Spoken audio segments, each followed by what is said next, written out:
Man, I'm built different, period. I'm just built different, man. And I've always had an eye, discipline, and a work ethic that I've had at a young age that I just apply it there. Have you ever wondered how far people will go for what they believe in? What if that belief centered around ... a virus? It sounds like science fiction, but for one group of people, a mysterious illness wasn't a curse. It was a divine blessing, a path to enlightenment. Today, we're diving into the incredible story of the virus that became a religion. It all began in a small, isolated community, far from the hustle and bustle of modern life. A strange sickness started to spread. The symptoms were unlike anything doctors had seen. Initially, there was fear, as you'd expect. People got sick, their bodies changed in subtle ways, but then something else happened. Those who recovered claimed they felt different. Not just physically better, but mentally transformed. They described a profound sense of peace, a clarity of thought they'd never experienced, and a feeling of being deeply connected to everyone and everything around them. The local doctor, a man named Dr. Alistair Finch, was baffled. Medically, the pathogen was a puzzle. It rewired certain neural pathways, but in a way that didn't seem destructive. Instead, it appeared to enhance cognitive and emotional functions. He documented cases of people suddenly solving complex problems they couldn't before, or creating breathtaking art with no prior training.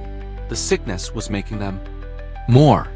As these stories spread, the fear in the community began to morph into something else entirely. Curiosity, then reverence. The first few who recovered became local gurus. People sought them out, not for medical advice, but for spiritual guidance. They spoke of a great awakening and described the infection not as an illness, but as a symbiotic ascension. They believed the virus was a gift from a higher power, a tool designed to elevate human consciousness. A new philosophy was born, right there in that small town. They called themselves the Children of the Bloom.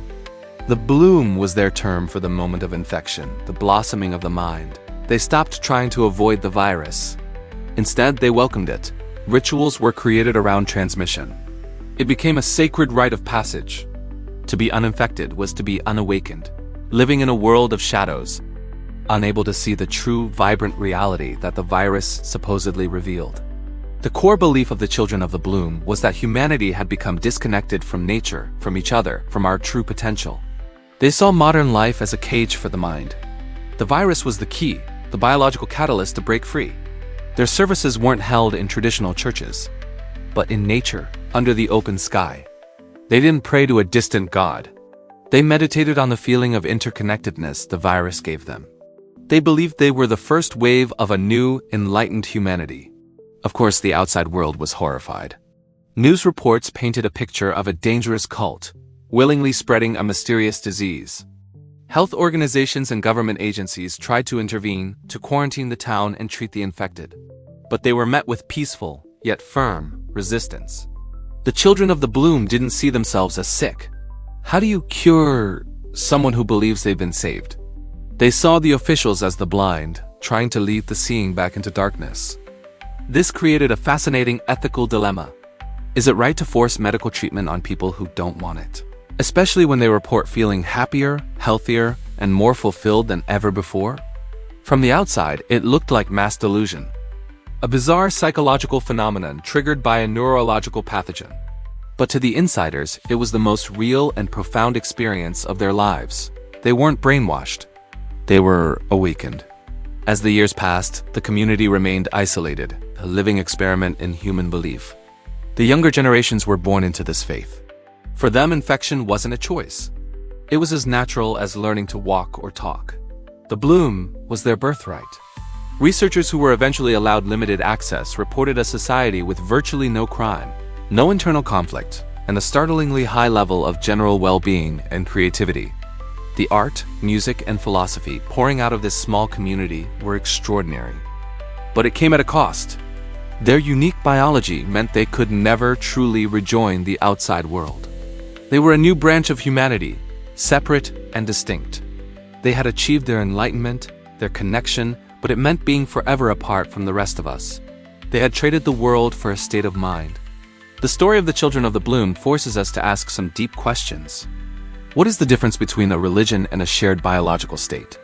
If a virus could genuinely make us better, kinder, and more intelligent, would it be a plague, Or would it be a miracle? It's a powerful reminder that belief is one of the most potent forces on Earth, capable of turning a microscopic pathogen into the cornerstone of a faith and transforming sickness into salvation. What do you think? Is this a cautionary tale or a story of true enlightenment? Let me know your thoughts in the comments below.